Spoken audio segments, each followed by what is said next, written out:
It's a slow process, but quitting will not speed it up. I guarantee you that. So you got to be committed to the process. You got to have a process. And then just like you do with your clients, you have to continue to execute. Thank you for being a devoted listener of this podcast, Beyond Clean with Ace, dedicated to healthy, positive, and proactive content to support individuals primarily in the cleaning industry. Are you a facilities manager, a frontline staff member, or a building services contractor and are looking for knowledge that will help you advance both personally and professionally? Beyond Clean with Ace is now in Season 7, and speakers have consistently brought us messages which parallel our key focus of providing proactive knowledge. Many times the conversations here go beyond cleaning toilets, windows, and floors and helping individuals on a personal level. Subscribe and share with others so that everyone's life can be enhanced in healthy, positive, and proactive ways. And now, let's join Dave Thompson, Director of the Academy of Cleaning Excellence and your host here at Beyond Clean with Ace. Hello, everyone. Well, it is another day of podcasting. Yep, you have joined us here. We are at Beyond Clean with Ace, where everybody in the cleaning industry talks about something or another. But you know what? We call it Beyond Clean because I don't just talk about cleaning. Well, you know, washing toilets and windows and doing floors. While that is our main goal, there are a lot of things that we do in the cleaning world that, well, financially and, just mentally, we got to do other things. So I get somebody on the line every once in a while. This one here is from a blast from the past. I got to tell you, we got a lot of catching up to do. So welcome to the show, Brian. Good morning, David. Thanks. You know what? It's been a while since you and I have got to do a face-to-face, but maybe not quite like this. I miss those days, my friend. I do. Okay, so before we get into it, Brian, let's tell people who you are, what you do, and what are we going to talk about today since we're back together? I am with RBC Wealth Management. My team is based in St. Louis, Missouri, where that's where I connected with Dave many years ago. We connected through networking, which I think is going to be a topic of conversation here today. What my team does, we work with individuals in families, in small to medium-sized businesses, and what I really call it is life planning. Obviously with a financial perspective, given that we're in the wealth management business, but we really sit down and take the time to just talk with our clients about what they want to do, what their dreams and aspirations are, and then put together a real formal plan of how to get there, and then we help them execute it as a partnership. So in a nutshell, that's what I do each and every day, David. You know what? I think 10 years ago, if my memory serves me correct, Brian, is when we kind of first hooked up, and we were talking networking then. Oh yeah. And it's changed a little bit in that 10 years, but it's still vital, I think, to a lot of people's success out there. Yeah, I mean, we were connected through a tip club, if I remember right. That's correct. And somebody dropped out and couldn't run it anymore. And then I was a stupid idiot that was left standing with his hand up. You stepped up, and it's never been the same since. Well, from a good standpoint. I was going to say, no, wait a minute. Okay. Hey, folks, I left there about 7 years ago. I left St. Louis, came down here to Orlando. David took it to another level, and I mean that sincerely.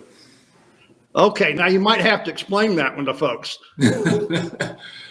Well, I mean, it was a little bit more of an informal group. Dave really formalized a mission statement, and really made us think about why we were there, what we were trying to accomplish, and made it much more of a group think. We did a lot more things outside of our formal meeting that I think brought everybody together better, trusted each other better, and a deeper relationship, which is what networking, in my mind, comes down to in the end.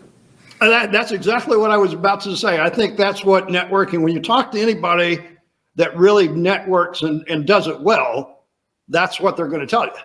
Yeah. Come to be inspired, come back to inspire others. I still use that, David, and that was your motto every meeting. Wow, I can't believe that here 10 years later, you're still using that. Yes, we do. So at least I do, because I think that really hits to the core. Well, thank you. And I think that's, there are many networking groups out there, but I think a lot of people really don't understand the true value of networking, actually.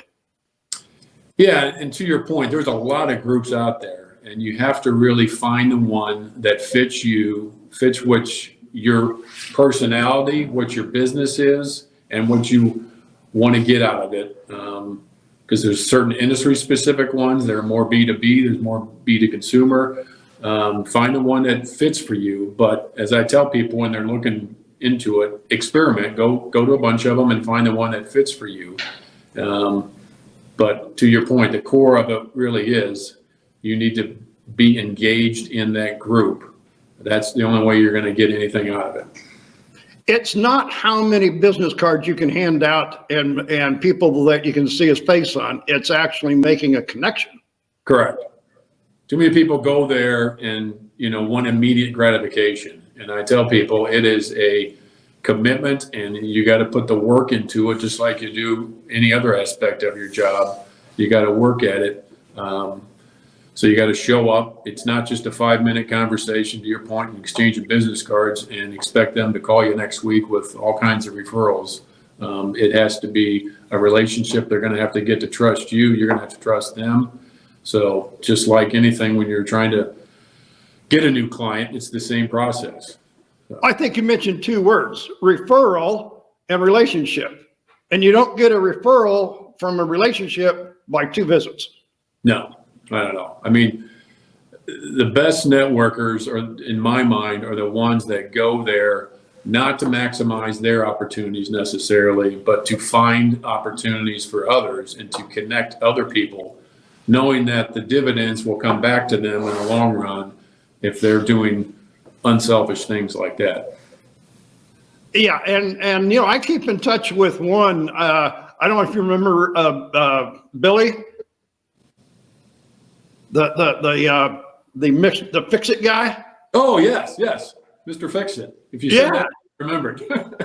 Yeah, I was going to say now, and see, that's the thing. That's what a relationship and a referral says.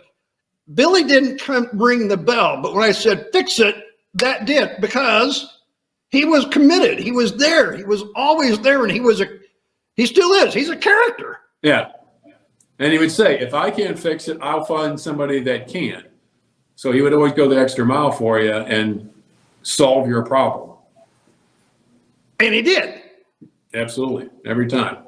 And that's a relationship, and that's why he got referrals, and that's why his business has grown. That's why you and I are still doing what we're doing, even though we're different.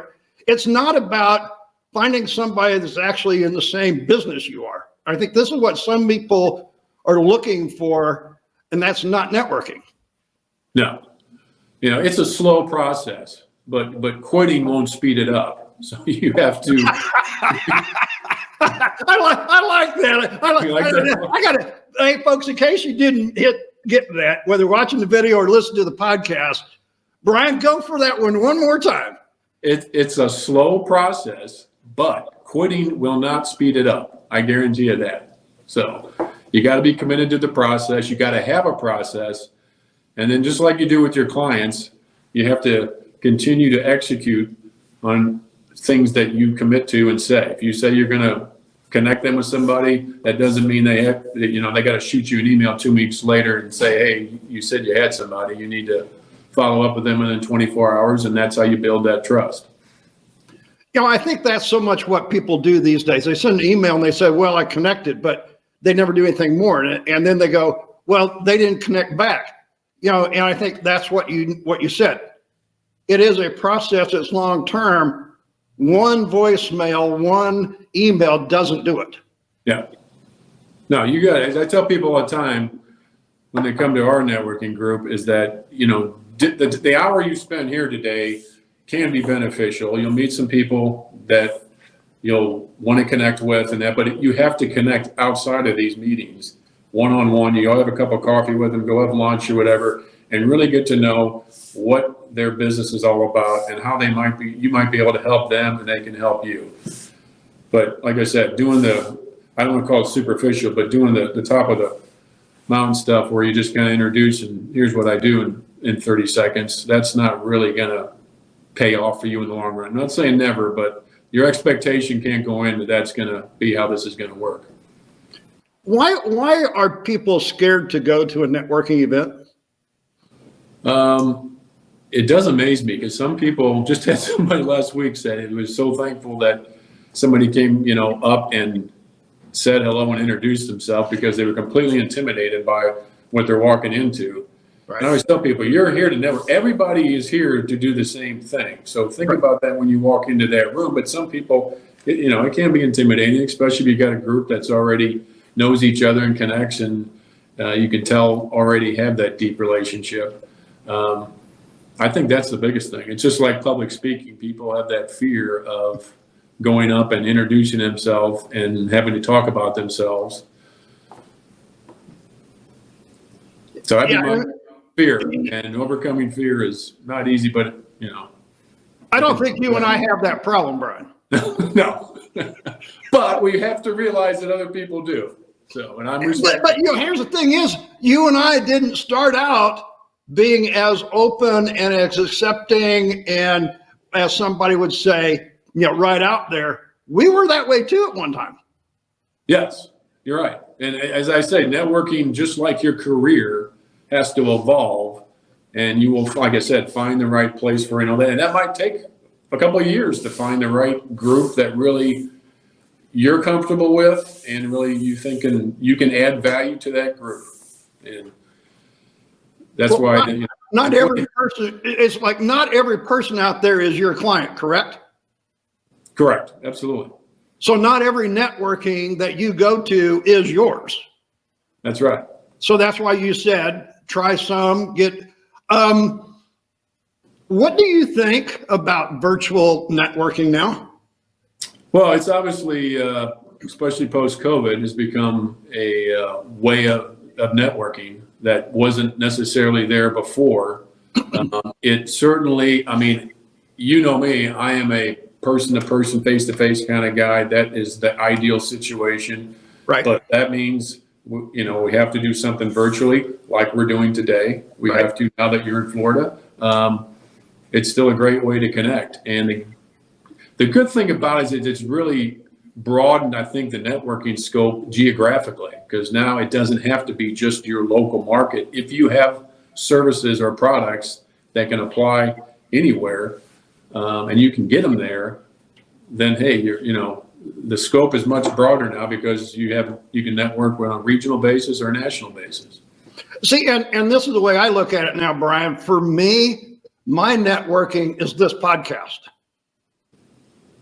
Mm-hmm. Because literally it goes out all over the world, and I do have customers all over the world that can benefit from the product that I have, which is education.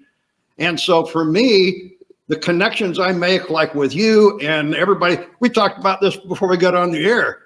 It's great to be able to do it this way. Absolutely. Not just, it's changed the way we do business. We all know that. Right. Virtual part of it. And, but this way we can still have these conversations. I can still feel the emotion of what you're talking about if it's something you're deeply committed to. Whereas in an email or a text, you don't feel that. But now with, like I said, the virtual thing, it's as close as you can get to the one-on-one, face-to-face. But isn't this a one-on-one? Yes. It's just you I and said me. One-on-one, face-to-face.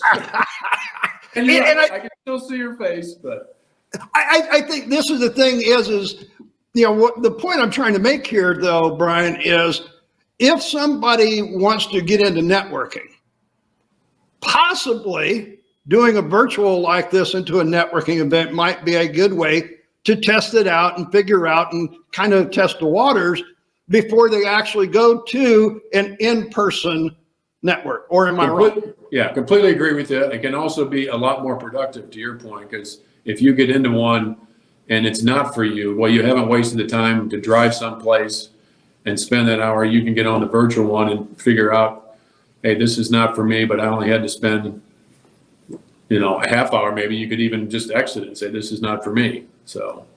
And I think the thing is, I want to tell people here, my version anyway, is this does not replace the in-person, it just augments it. Absolutely.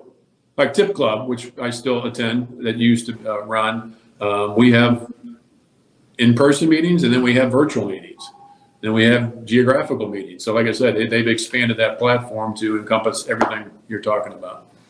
Oh gosh, I remember 8 years ago when I first said, we're going to pipe in the president of Tip Club, and we're going to pipe him into the meeting. Everybody looked at me like, where did this guy come from? What's he trying to do? How are we going to do this? Meeting.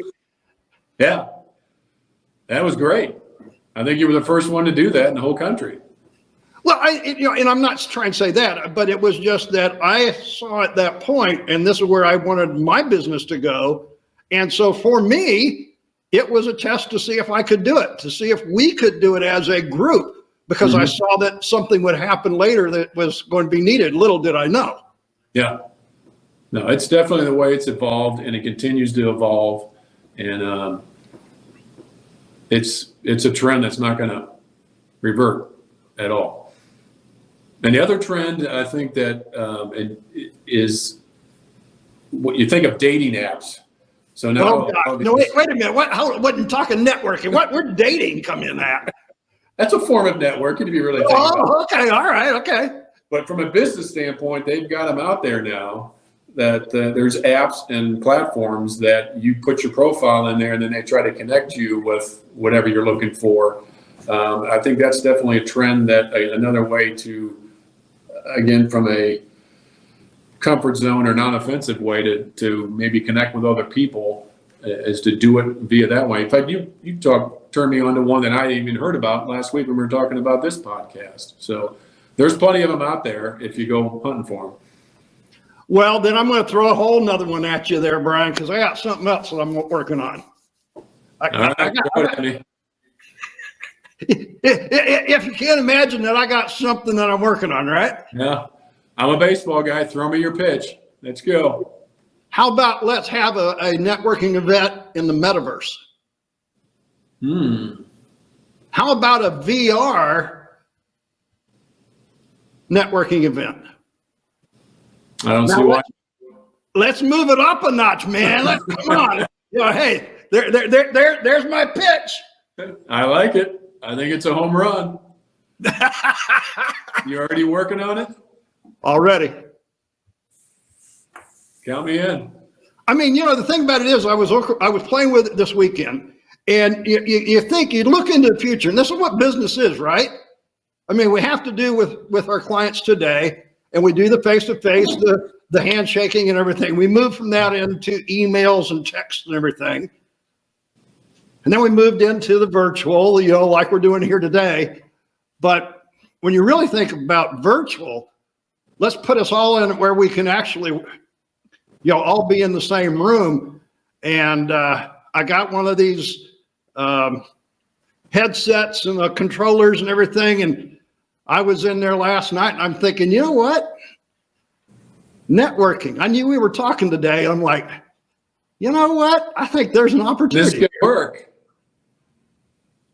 Now, you just got to be careful of artificial intelligence, though. You got to make sure all the people are real and not some machine. Well, and that's the thing. That's the thing that I looked at. See, and literally, folks, I went in there. It has a virtual room. It happened to be a house that I built, and I can invite certain people there. So it's not open to the public. It would be just like I invited you to come to my facility for a networking event. By invitation only. Yeah. I don't see why it doesn't work. I haven't got one of these headsets yet, though, so you're gonna have to make an order form so everybody can get one. Well, and this is what somebody said. I made a phone call to one of my buddies here, and I said about it. He goes, "Well, gosh, that means we got to get a headset." I'm like, yeah. But the thing about it is, you mentioned earlier, what about the travel? What about the time away from the job, et cetera, et cetera? You know, all of these things are things that you have to put into your business plan. I mean, that's going back to where I was saying, right? Yeah, I mean, it's the biggest reason people probably don't do it is if they got to get up and go somewhere, it's too easy to, oh, I got too much to do. I'm going to blow that off and not go to that meeting. But if it's a matter I could do in my living room or my office and just put the headset on, I think it's your attendance will be better. Well, I think that networking, folks, is part of your business plan. And I think that's what people don't realize is you schedule it just like an appointment that you would to a customer. Yes, I totally agree. The best networkers I know, it is part of their job description in their mind. It's not optional. It's just it's part of their job. Well, and I think what we did back when I was there and what you're still doing is it's not just that 1 hour a week. It's a commitment to a relationship. Yeah, absolutely.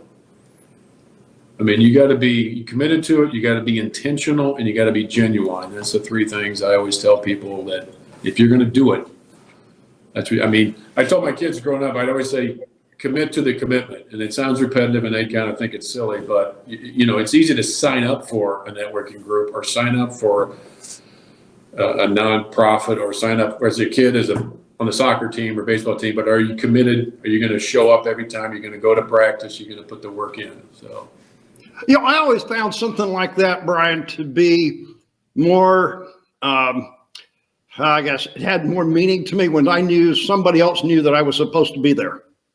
Yes. A little accountability always helps. It really does. And I think that once somebody does it, I mean, what do you, is there a magic number of visits or connections that you have found? You mean as far as how long you need to really be engaged before you have any success? Well, I mean, I think a lot of people go, well, I've been there 3 times and I really haven't made many connections. I really hadn't gotten much out of it. Are they playing a fair game there? Yeah, I think you need to give it a year. I always tell people you need to give a group a year. And that's why, to an early point, go out and experiment with other ones. But once you find the one you think is it, give it a year before you throw it out the door and move on, because you can't just walk in there. Everybody envisions walking in there and getting all kinds of opportunities and leads and referrals. But that's a dream. That's fantasy world. That's not reality, because maybe you walk in sometime and somebody has a specific need, but most of the time it's building that relationship and that trust. And they're going to say, I really think that David really does know what he's talking about and really committed to his job. And I would have no problem sending my best friend or my mother to go, do business with you. Well, and I think that is, what we've already said, folks, is that once that you find that group, Brian, you're saying you need to be there for a year. I'm going to add to that. You need to be fully active for the year. Good point. Absolutely. Not being there, not just showing up and passing your cards out, say, hey, I'm here, and having your little 2-minute speech. It's actually being fully active. Yeah. Did I go to the meetings and did I really engage when I was there? Did I stay and try to meet every person there that I wanted to meet, or contact them afterwards to make sure I connected with them? Or did you just walk in there and hope everybody came up to you and said something, and if that didn't happen, you just walked out? And you and I have both seen that a lot. That happens all the time. Well, Brian, as I was looking at your website here, the thing I thought about is I said, there has to be a strategy. And I think you must have something to do with this page, because it says client strategy. And that's right. And that's what you said here before. You have to have a strategy about going to business, and that's what networking is. Yeah. And that client strategies team is exactly what, to me, networking for me has been all about, in that I'm going there to find value added partners that I can work with that will help my clients reach their dreams. So that's been the biggest benefit for me from a place like Tip Club, is the relationships that I've met that I've been able to then refer my clients. Doesn't necessarily gain me any more business, but it just ups my value to my clients and deepens that relationship. Well, in the age of social media, this podcast, as well as everything we do, is being looked at. We need to make sure that we're doing it the right way, that we have a strategy and that we work that strategy. I appreciate being able to network with you today this way. Absolutely. We were talking about the virtual thing. If it wasn't for that, we're a prime example of what we're doing today. What we used to do 10 years ago in person, now we can do it this way and keep that relationship going. And further than that is the one thing about the podcast is this is going to be here for eternity, and it can be used several times. It can be repurposed several different times. The value of the information that we're giving people today, as we're proven 10 years later, it's still the same. Still working. The value is still the same. It's human behavior, human relationships are still the key to any business. I mean, technology has made us more productive and made it easier, but the human story is still at the core. Don't be afraid to use the tools that we have, folks. I think that's what we're saying here today. Yep. Use the tools that we have.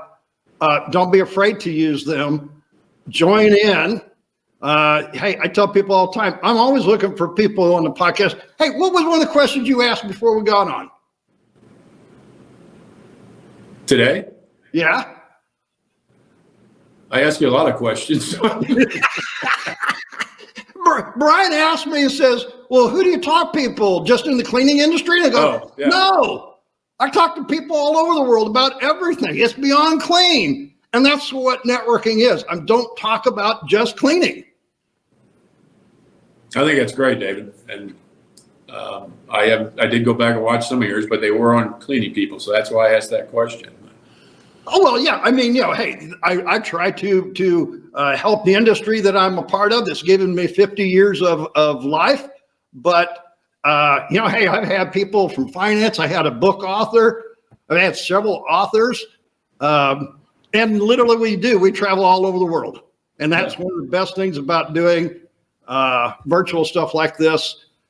Folks are going to find some value in something somewhere. No, you're like the world's most interesting guy, David. So of course you got people all over the world, and you're going to bring interesting topics. I would say that. Maybe in the cleaning industry, in my small little world, maybe, but hey. Well, folks, I've got Brian's email up there. If you like what we've talked about, please get hold of him. If you're listening to the podcast, we'll make sure it's in the show notes below. Brian, I got 2 questions for you.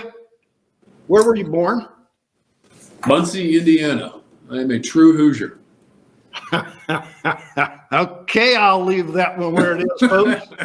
I'll leave that one right there alone. We're getting ready to get into 2024 here. What's in your personal bucket list for next year? Personal bucket list. Well, I mean, individually, I'm always trying to grow and develop myself to be a better person, a better leader, better father, better husband. So that is always at the top of my list. You try to make the rest of your life the best days of your life, not what's already happened. So I've always been an optimist and always trying to develop. So that's a big part of me. If you talk about networking, it's about meeting more people and adding more value to our team and what we do for our clients. Folks, you're probably asking yourself, why in the heck does he ask these 2 questions? Well, there's a reason. I've got a reason for everything I do, and that's part of networking. Got to know what you're going to be doing when you go there. Here's the thing. We now know that he started as a true Hoosier over there. And we know that next year he wants to improve himself to be better at who he is and what he does. Folks, I have no idea where you were born. I don't know what's on your bucket list for next year. But folks, please make sure that you keep it healthy, positive, and proactive. Thanks, Brian, for being on the podcast. And hey, we'll do this again sometime. Thank you, sir. Always a pleasure.